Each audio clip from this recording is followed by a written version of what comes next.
이 시간에는 창세기 1장 1절 말씀 읽었습니다. 은혜 받을 말씀의 제목은 하나님의 구속에 대하여입니다. 하나님의 구속에 대하여. 우리가 신앙생활하다 보면 구속이라는 단어를 많이 듣습니다. 과연 이 구속이 무슨 뜻인가? 이 시간 우리가 같이 나눠보려고 합니다.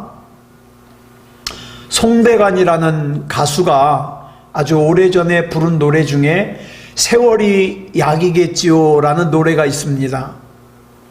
이 노래의 가사의 내용이 뭐냐? 세월이 가면 슬픔이 잊혀지고 또 상처의 아픔도 잊어버린다는 내용이죠. 그런데 어디 그렇습니까? 우리가 참 우리나라의 비극을 맞이해서 생떼 같은 우리 아이들이 죽음을 당했는데 이게 그냥 세월이 지나간다고 잊혀지는 게 아니에요.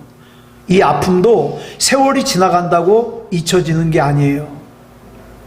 그래서 우리는 착각하기를 그저 시간이 흘러가도록 내버려 두면 우리 인생이 저절로 좋은 쪽으로 변할 거라고 이렇게 생각을 하는데 그렇지 않습니다.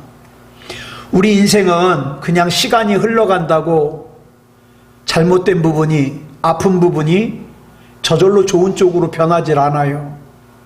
아니, 변하긴 변하는데 대부분이 안 좋은 쪽으로 변합니다. 그래서 우리가 안 좋은 쪽으로 변하지 않으려면 먼저 우리 생각이 좋은 쪽으로 바뀌어야 돼요. 그래야 우리 인생도 좋은 쪽으로 변합니다. 그러므로 우리에게는 하나님의 진리로부터 나오는 말씀을 통해서 생각하는 것, 이게 굉장히 중요해요. 그러므로 이 시간에 저와 여러분의 생각이 하나님의 말씀에 영향을 받아서 우리가 좋은 쪽으로 생각하고 좋은 쪽으로 결단하고 좋은 쪽으로 나가는 그런 저와 여러분이 되었으면 좋겠습니다. 성경을 보면 하나님께서 수십 가지의 이름으로 우리에게 자신을 계시하십니다. 그 중에 대표적인 거 몇 가지만 살펴보면 여호와 이레라는 이름이 있죠. 이 이름의 뜻은 나를 위해서 예비하시고 공급하시는 하나님이라는 뜻입니다. 또 여호와 라파라는 이름이 있어요. 나를 치료하시는 하나님이라는 뜻이죠. 또 여호와 삼마라는 이름이 있습니다. 필요한 곳에 항상 계셔서 나를 안심하게 하시는 하나님, 이런 뜻이죠. 또 다른 이름이 엘샤다이라는 이름이 있어요. 엘샤다이, 이는 하나님은 전능하시다라는 뜻이에요. 그 외에도 하나님의 이름이 많이 있는데 이 하나님의 이름은 단순히 하나님의 능력만을 나타내기 위한 것이 아니에요. 하나님의 이름은 하나님의 성품도 나타내십니다. 그 중에 오늘 본문인 창세기 1장 1절에 나오는 하나님을 히브리어로 뭐라 그러냐? 엘로힘이라 그래요. 엘로힘. 이 엘로힘이라는 이름은 창조주 하나님이라는 뜻이에요. 여기 보면 처음으로 하나님께서 사람에게 자신을 나타내시고 계시하시는데 뭐라고 계시하시는가? 나는 창조의 하나님이다. 네. 태초에 하나님께서 천지를 창조하셨습니다. 하나님께서 빛을 창조하셨는데 성경은 뭐라 그래요? 빛을 창조하신 다음에 보시기에 좋았더라, 이렇게 말씀하고 있어요. 하나님께서 궁창을 창조하시고 뭐라 그래요? 하나님께서 보시기에 좋았더라. 하나님께서 땅과 바다와 식물들을 창조하시고 하나님께서 보시기에 좋았더라, 이렇게 말씀하셔요. 또 계속해서 해와 달과 별을 창조하시고 하나님께서 보시기에 좋았더라 그러시죠. 또 하나님께서는 물고기와 새들을 창조하시고 하나님께서 보시기에 좋았더라, 이렇게 말씀하셔요. 그리고 6일째 되는 날 하나님께서 땅의 모든 생물을 창조하시고 그 다음에 마지막으로 사람을 만드신 다음에 뭐라 그럽니까? 보시기에 심히 좋았더라고 말씀하셔요. 보시기에 심히 좋았더라. 그런데 여기서 우리가 주의 깊게 살펴봐야 될 것은, 다른 것들은 창조하시고 난 다음에 그냥 보시기에 좋았더라라고 말씀하시죠. 그런데 유독 사람을 창조하신 다음에 심히 좋았더라, 심이라는 부사를 붙여요. 그렇다면 이렇게 사람이 특별한 이유가 뭘까요? 사람이 특별한 이유, 신학자들에 의하면 그 이유가 하나님께서 사람을 창조하셨을 때 아담과 하와에게는 특별히 자유의지라는 걸 주셨기 때문이라는 거예요. 자유의지. 이 자유의지가 뭐냐? 쉽게 말해서 창조의 능력이에요. 창조의 능력을 주셨어요. 자, 우리 함께 창세기 1장 28절 말씀 보겠습니다. 시작. 하나님이 그들에게 복을 주시며 하나님이 그들에게 이르시되 생육하고 번성하여 땅에 충만하라, 땅을 정복하라, 바다의 물고기와 하늘의 새와 땅에 움직이는 모든 생물을 다스리라 하시니라. 이와 같이 사람은 하나님의 창조의 능력과 생산력을 받았어요. 하나님으로부터. 그래서 창세기 1장 28절을 보면 하나님께서 아담과 하와에게 말씀하시기를 생육하고 번성하여 땅에 충만하라, 땅을 정복하라, 바다의 물고기와 하늘의 새와 땅에 움직이는 모든 생물을 다스려라, 이렇게 말씀하셔요. 자, 근데 여러분, 그게 쉬울까요? 절대 쉽지 않아요. 그런데 하나님께서 이렇게 말씀하셨을 때 아담과 하와는 순간적으로 이 명령을 어떻게 창조적으로 이루어서 생육하고 번성하고 정복해 나갈 것인가를 알았어요. 왜요? 하나님께서 아담과 하와에게 창조의 능력을 주셨기 때문이에요. 생산의 능력을 주셨기 때문이에요. 그런데 안타까운 사실은 아담과 하와가 하나님의 권위에 반항하고 불순종해가지고 하나님께서 주신 이 창조의 능력을 어디다 사용합니까? 죄 짓는 일에 사용하게 됐어요. 여기서 우리가 반드시 알아야 될 것은 아담의 범죄로 아담에게 주어졌던, 아담과 하와에게 주어졌던 그 능력들이, 하나님이 주신 능력들이 한 번에 다 사라지지 않았다는 거예요. 예를 들어서 창세기 4장을 보면 여러분 잘 아시는 가인과 아벨 이야기가 나오죠. 가인은요, 인류 최초로 자기의 동생을 때려 죽여서 첫 번째 살인자가 됩니다. 그래서 하나님의 임재로부터 쫓겨나게 되죠. 그런데 여러분, 성경을 읽어보면 가인이 죄를 지었다 그래서 하나님께서 가인에게 주셨던 창조의 능력과 생산의 능력을 다 빼앗지 않았어요. 예? 그 능력이 즉시 없어진 게 아니에요. 가인이 계속 가지고 있어요. 그 이유는 잠시 뒤에 다시 설명을 드리겠습니다. 그래서 창세기 4장 16절로 17절 우리 같이 보겠습니다. 시작. 가인이 여호와 앞을 떠나서 에덴 동쪽 놋 땅에 거주하더니 아내와 동침함에 그가 임신하여 에녹을 낳은지라. 가인이 성을 쌓고 그랬어요. 여기 이 쌓고가 중요해요. 그 다음에 읽겠습니다. 시작. 그의 아들의 이름으로 성을 이름하여 에녹이라 하니라. 자, 가인이 성을 쌓았어요.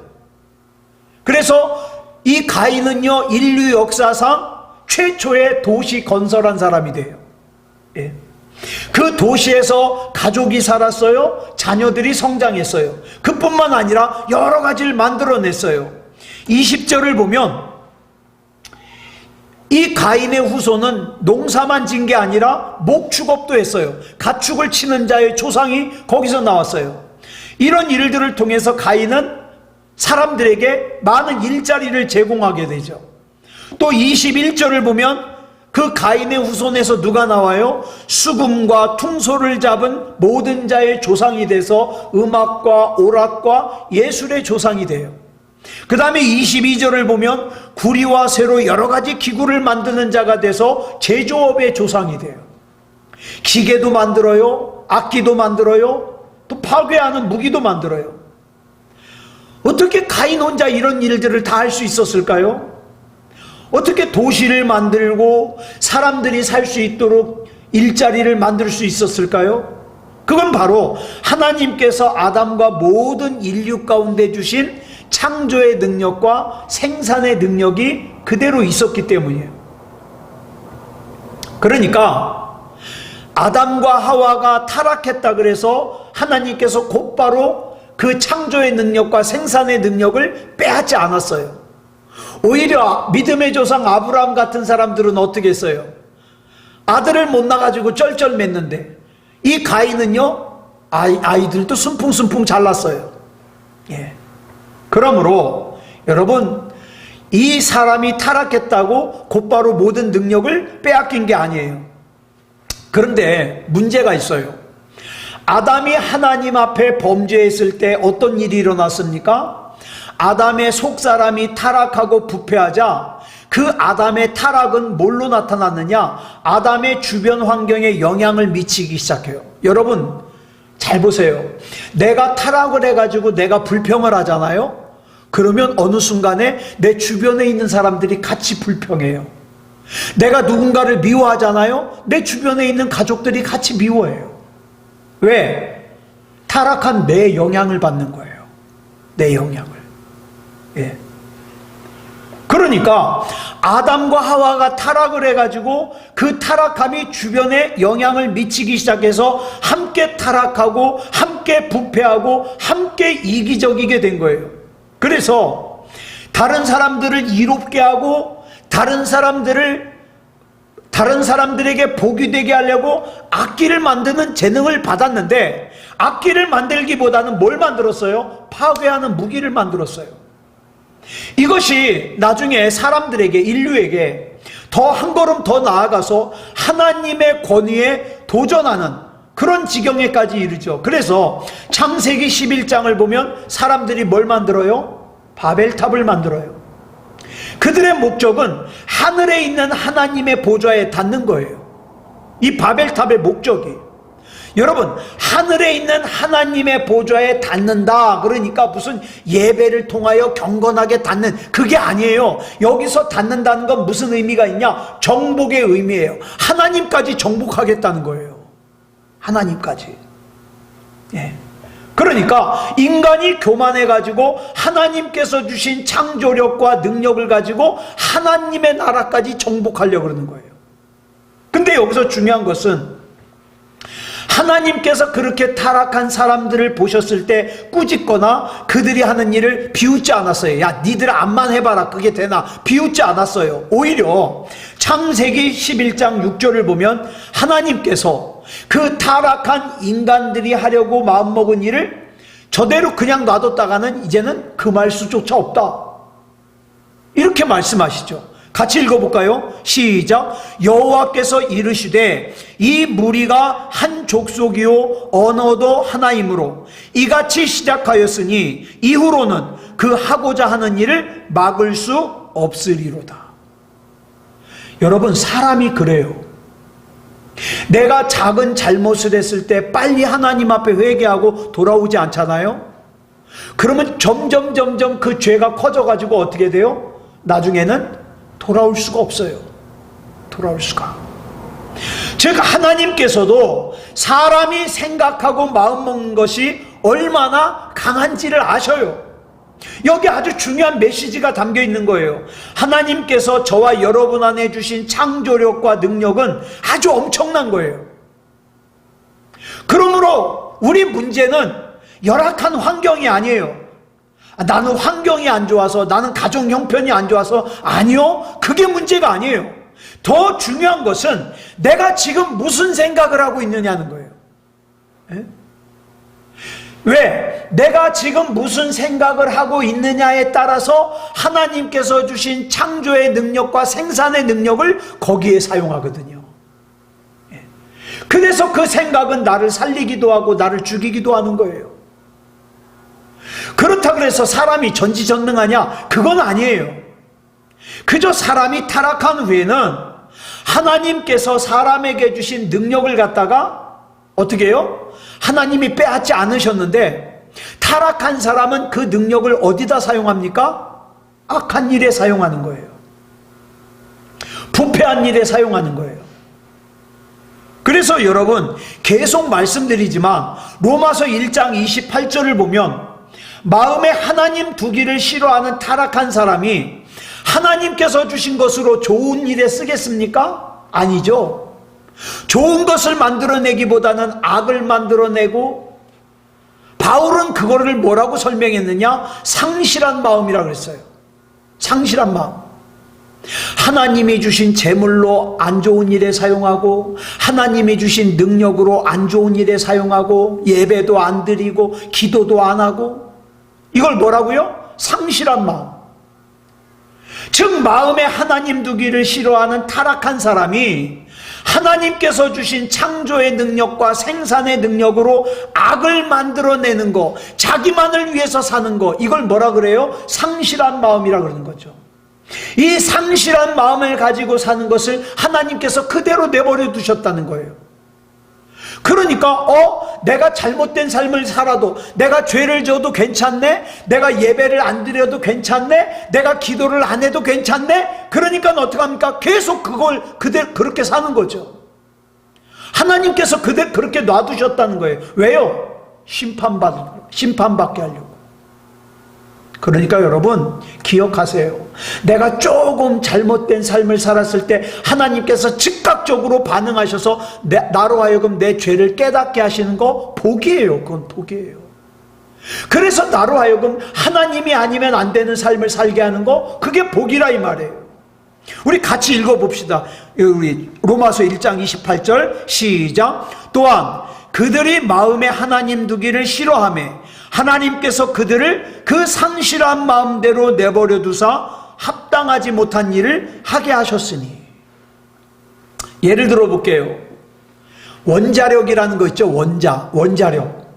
여러분, 처음에 이 원자력을 만든 목적이 뭐냐면 아픈 사람 고치려고 만든 거예요. 원자력을. 그런데 타락한 사람들 속에 들어가서 이 좋은 의도가 변해가지고 뭘 만들어 버렸어요? 원자탄을 만들어 버렸어요. 여러분, 노벨이라는 사람이 다이너마이트를 만들었거든요. 근데 이 노벨이라는 사람이 다이너마이트를 만든 이유가 뭐냐? 이게 공사를 할 때 막 산을 갖다가 깎아내고 그럴 때 보면은 바위가 앞에 딱 막혀 있으면 그걸 갖다가 파는데 엄청나게 힘든 거예요. 그래서 그걸 갖다가 쉽게 깨트려 가지고 공사를 하려고 다이너마이트를 만들었어요. 그런데 그 좋은 의도로 만든 다이너마이트를 어디에 사용해요? 사람을 죽이는 데 사용해요. 그래가지고 나중에 말년에 이 노벨이라는 사람이 너무 가슴이 아픈 거예요.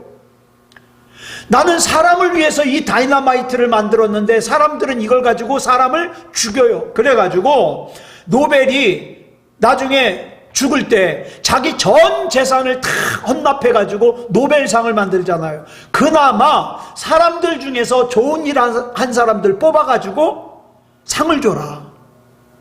그러면 조금이라도 사람들이 더 잘 살지 않겠냐. 그래서 만들어진 게 노벨상이에요. 여러분, 이 타락한 세상에서는요, 좋은 뜻으로 시작한 것이 나쁜 것으로 변질될 수가 있어요. 또 내가 좋은 의도로 말하는 것이, 내가 좋은 의도로 행동하는 것이 오해를 받을 수 있어요. 그럼 여기서 우리가 궁금한 것이 있어요. 왜 하나님께서는 이런 해로운 사람, 해로운 무기, 해로운 과학을 없애버리지 않을까요? 자, 하나님께서 나한테 돈을 주셨어요. 그래서 내가 이 돈을 가지고 가서 술을 진탕 사 먹어요. 예. 안 좋은 짓을 저지르고 다녀요. 그러면 아유, 저거 돈 맡겨서는 안 되겠는데 돈을 싹 걷어가셔가지고 알거지가 되게 한다든가, 또 하나님께서 건강을 주셨는데 그 건강을 가지고 죄짓고 돌아다니니까 저거 건강 줘서 안 되겠는데 식물인간으로 만들어 버린다든가, 또 복음을 전하라고 덕을 세우라고 이 입을 주셨는데 남 흉이나 보고 비방하고 문제나 일으켜 저거 말하게 내버려 두면 안 되겠는데 벙어리를 만들어 버린다든가 아예 입을 없애버린다든가 그런다면 하나님께서 그렇게 하신다면 오늘날 저와 여러분 가운데 온전한 사람 누가 있겠습니까? 그렇죠? 여기는 아주 중요한 의미가 있어요. 그게 뭐냐면 아담을 비롯하여 모든 사람들이 타락을 하긴 했지만 완전히 타락한 건 아니다 이 말이에요. 완전히 타락했다면 하나님께서 소돔과 고모라처럼 없애버렸겠죠. 근데 완전히 악해지진 않았다는 거예요. 그래서 마태복음 13장 28절 보니까 가라지가 뿌려진 걸 알고 종이 주인에게 물었잖아요. 우리가 가서 저 가라지를 다 뽑을까요? 그랬더니 주인이 뭐라고 대답합니까? 자, 마태복음 13장 29절 줄친 것만 시작. 가만두라. 가라지를 뽑다가 곡식까지 뽑을까 염려하노라. 제 조금만 시간을 더 주면 회개하고 돌아와서 하나님의 귀한 일을 감당할 건데 그 사이를 못 찾고 가라지를 뽑아버리면 불쌍하잖아요. 예? 아직 완전히 타락한 거 아닌데. 그래서 내버려 두는 거예요. 하나님이 참으시는 거예요. 여러분, 교회사를 보면 로마의 10명의 황제가 얼마나 기독교를 핍박했는지 몰라요. 그냥 국가적으로 예수 믿는 사람들을 붙잡아다가 원형극장에서 사자들의 밥이 되게 만들고 그 다음에 나무에다가 매달아 놓고 여러분 초 만드는 파라핀 있죠? 그걸 갖다가 몸에다 바른 다음에 기름을 뿌려가지고 기름 먼저 뿌리는구나. 기름 뿌리고서 파라핀을 발라가지고 밤에 거기 몸에다가 불 붙여가지고 로마 거리를 갖다가 밝혔대요. 기록에 보면. 예. 이렇게 핍박하고요. 예? 예수 믿는 사람들을 잡아 죽였어요. 그래서 네로 황제 때부터 시작해가지고 디오클레시안 황제 때까지 무려 300년 동안 어마어마하게 교회를 핍박하고 예수 믿는 사람들을 잡아 죽였어요.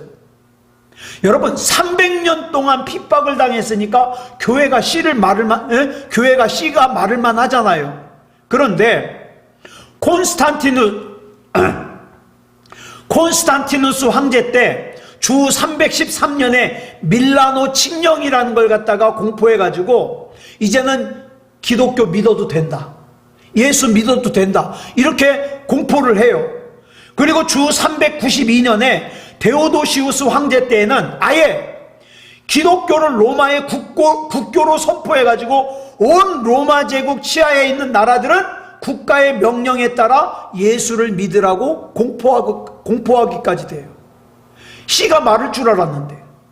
그러니까 악한 마귀가 밟고 또 잿더미를 만들어서 다 끝장난 줄 알았는데 또다시 불이 타오르더라. 기독교의 복음이. 저와 여러분이 참 신경 써야 될 거 있어요. 지난 화요일 날 저희 아버지랑 작은 누님이랑 저희 어머님을 만나러 갔어요. 저희 어머님을 만나러 갔는데 어머님이 저는 알아보셔요. 우리 작은 누님도 알아보셔요. 아버지를 못 알아보셔요. 한 달 못 봤다고. 아버지가 손을 잡으니까 모르는 사람이 이렇게 손 잡는다고 뿌리치시는 거예요. 아버지가 집에 가시면서 펑펑 우셔요. 예, 펑펑 우셔요. 그래서 제가 가면서 그랬어요. 아버지, 앞으로 점점 더 하실 거예요. 마음 굳게 잡수셔야 돼요. 그래서 제가 모셔다 드리고 오면서 마음속으로 그런 생각이 드는 거예요. 야, 어머니가 아버지를 못 알아보시니까 아버지가 저렇게 우시는데 내 딴에는 신앙생활 한다고 했는데 마태복음 7장에 나온 것처럼 우리 주님께서 나 너 몰라. 너 네 욕심 채우려고 예수 믿었잖아. 나 모른다 그러시면 나 어떡하지? 그런 생각이 팍 드는 거예요. 하나님이 나 모르신다 그러면 안 되겠다. 여러분, 우리의 신앙은요 굉장히 중요해요. 하나님을 믿는 믿음은 너무너무 중요해요. 그래서 하나님께서 이 세상을 포기하지 않으시는 거예요. 이것이 우리 한국 기독교 역사를 봐도 마찬가지예요. 구한말 때, 대원군 때예요. 프랑스 선교사 12명을 붙잡았는데 그 중에 6명을 갖다가 죽였어요. 프랑스 선교사 6명 죽인 거는 그건 뭐 일도 아니에요. 우리나라 사람들이 예수를 믿다가 붙잡혀 오면은 어떻게 죽였냐면 그 예수 믿는 사람만 죽이는 게 아니라 육촌까지 다 죽여요. 그러니까 제가 예수 믿다가 붙잡히잖아요. 제 육촌까지 다 붙잡아다 죽이는 거예요. 그래가지고 대원군이 그 당시 죽였던 사람이 기독교 신자들과 가톨릭 신자들까지 합쳐서 약 8,000명이 죽여요. 8,000명을 죽여요. 자, 그런데 그렇게 해서 우리나라의 기독교 불씨가 꺼졌습니까? 웬걸요? 더 활활 타올라서 1907년에 세계 기독교사에 남을 만한 평양 대부흥이 일어나잖아요. 또 일제시대 때는 어떻습니까? 일제 36년 동안에 일본 사람들이 200개의 교회를 갖다가 폐쇄해요. 2천여 명의 성도들을 잡아다가 감옥에 가두고 고문하고 죽였습니다. 일본 사람들이 우리나라를 갖다가 지배하면서 우리 신사 그러잖아요. 그 일본 신이 누구냐면 아마테라스 오미가미 신이에요. 이걸 갖다가 섬기라고 강요하면서 교회당 앞에다가 여러분 이렇게 예배를 드리려면 이 앞에다가 신사를 세워놓고 먼저 신사 참배를 해야 예배를 드릴 수 있도록 허가를 해요. 그러니까 온전한 예배를 드리지 못하게 하는 거죠. 그래서 교회가 망했나요? 아니요. 오히려 일본의 제국주의는 망했지만 교회는 망하지 않고 지금까지 살아있어요. 북한의 공산당이 들어설 당시에 북한의 교회가 2천여 개가 있었답니다. 성도가 약 30만 명. 근데 1948년도에 그 북한에 있는 공산당이 교회의 모든 재산을 다 빼앗고 교회를 갖다 폐쇄시켜 버렸어요. 그리고 6.25 전쟁이 터지고 나서 그 북한군이 들어가는 데마다 교회를 모두 다 불태우고 수많은 교역자들과 그 다음에 신앙의 지도자들을 갖다가 다 죽이고 기독교를 말살하려고 했지만 전쟁이 끝나고 69년이 지난 지금 남한에만 현재 6만여 개의 교회가 있어요. 13만 명의 목사님들이 있어요. 1,000만 명의 성도가 있어요. 그래서 세계에서 미국 다음으로 선교사를 많이 파송하는 나라가 우리 이 작은 한반도예요. 우리나라예요. 여러분, 하나님이 보시기에 완전히 악해져서 가망이 없었다면 하나님께서는 소돔과 고모라처럼 노아 당시의 사람들처럼 멸망시키셨을 거예요. 하지만 하나님께서는 그러시지 않았어요. 사람을 완전히 없애려고 하시지 않았어요. 이 사회를 완전히 파괴하려고 하지 않으셨어요. 문화를 완전히 없애려고 하시지 않았어요. 그 대신에 하나님께서는 타락한 사람을, 타락한 사회를, 타락한 가정을 회복시키기로 계획하셨어요. 그래서 출애굽기 3장을 보면 전능하신 하나님께서 우리에게 새로운 이름을 주셔요. 출애굽기 3장 11절을 보면 모세가 하나님 앞에서 이렇게 묻죠. 시작. 내가 누구이기에 바로에게 가며 이스라엘 자손을 애굽에서 인도하여 내리까? 그랬더니 하나님께서 이렇게 말씀하셔요. 출애굽기 3장 12절 시작. 내가 반드시 너와 함께 있으리라. 여러분, 저와 여러분은 내 자신의 한계를 압니다. 그런데 내 한계보다 훨씬 넘어서는 일을 만나잖아요. 그러면 어떻게 생각해요? 할 수 없어. 그래서 어떻게 해요? 좌절해요. 낙심해요. 절망해요. 그런데 하나님께서 뭐라고 말씀하셔요? 내가 반드시 너와 함께 있을 거야. 내가 반드시 너와 함께 있을 거야. 이 말씀은 곧 누가 일한다는 뜻이냐? 하나님께서 일하신다는 뜻이에요. 하나님께서.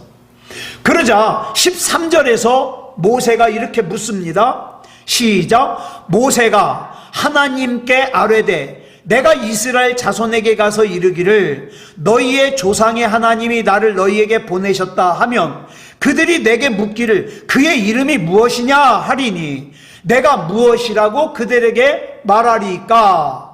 그랬더니 그 다음 14절에서 하나님께서 새로운 이름을 알려주셔요. 시작. 하나님이 모세에게 이르시되 나는 스스로 있는 자니라. 또 이르시되 너는 이스라엘 자손에게 이같이 이르기를 스스로 있는 자가 나를 너희에게 보내셨다 하라. 여기서 나오는 스스로 있는 자가 뭐예요? 여호와예요. 여호와. 그러면서 이 여호와라는 이름 속에 들어있는 새로운 개념을 우리에게 알려주시죠. 그게 뭐냐? 구속이에요. 구속. 여러분 이 구속하고는 달라요. 죄진 사람이 형사에게 잡혀가지고 구속되는 거, 이 구속하고 달라요. 한자 자체가 달라요. 여러분 하나님께서 우리를 구속하신다 할 때 이 구속의 뜻이 뭔지를 우리가 분명하게 알아야 돼요. 이 구속은요 억압하거나 제거하는 게 아니에요. 이 구속은 파괴하는 게 아니에요. 이 구속은 근절시키는 게 아니에요. 예를 들어서 우리가 사회의 부정적인 면을 봤어요. 사회의 정치가 잘못됐다, 사회가 잘못됐다, 문화가 잘못됐다. 그럼 예를 들어서 정치가 잘못됐다 그러면 폭탄을 갖고 가서 국회의사당을 갖다가 폭파시킬까요? 그러면 사람들이 나이트클럽에 가서 죄를 지니까 나이트클럽을 갖다가 불태워버릴까요? 그런 게 아니에요. 그런 게 아니라고요. 왜냐하면 구속은, 하나님의 구속은 파괴가 아니에요. 파괴가. 여러분 우리 예수님을 구속자라 그러잖아요. 구속자. 그럼 구속이 뭐냐? 이 구속이라는 것은 망가진 것을 다시 고쳐서 처음의 목적대로, 처음의 의도대로 사용하는 게 구속이에요. 다시 한번 이 뜻이 중요하니까 말씀드릴게요. 구속이라는 것은 망가진 것을 다시 고쳐서 처음의 목적대로, 처음의 의도대로 다시 사용하는 거예요. 그래서 죄로 인하여 망가진 우리를 고치시려고 예수 그리스도께서 구속자로 오신 거예요. 죄로 인하여 하나님과 내 사이가 깨어진 것을 고치시려고 예수님께서 구속자로 오신 거예요. 이것은 원래 목적대로, 원래 의도대로 우리를 고쳐서 우리로 하여금 하나님을 잘 경배하도록, 하나님을 잘 예배하도록, 하나님의 임재하심 가운데 기름 부으심을 체험하도록, 하나님과 교제하도록, 영과 진리로 예배할 수 있도록 우리를 회복시키려고 오신 거예요. 사도행전 3장 19절로 20절을 보겠습니다. 시작. 그러므로 너희가 회개하고 돌이켜 너희 죄 없이 함을 받으라. 이같이 하면 새롭게 되는 날이 주 앞으로부터 이를 것이요 또 주께서 너희를 위하여 예정하신 그리스도 곧 예수를 보내시리니. 2000년 전에 예수님께서 이 땅에 오셨다가 하나님 나라로 가셨죠. 그리고 하나님의 보좌 우편에 앉아 계세요. 그 예수님께서 다시 오실 걸 믿으십니까? 예언 좋아하는 사람들이 요새 그런 얘기들 많이 하죠. 지금 러시아가 우크라이나랑 싸우는데 결국에 여기에 미국이 개입하고 그 다음에 나토가 개입하고 그래서 세계 3차 대전이 일어난다. 그래서 이 세상은 망한다. 그런 얘기를 하는데 여러분 우리는 그런 얘기를 믿을 게 아니라 예수님이 다시 오실 걸 믿냐고요. 예수님이. 분명히 예수님은 다시 오십니다. 근데 지금은 하나님 보좌 우편에 앉아 계셔요.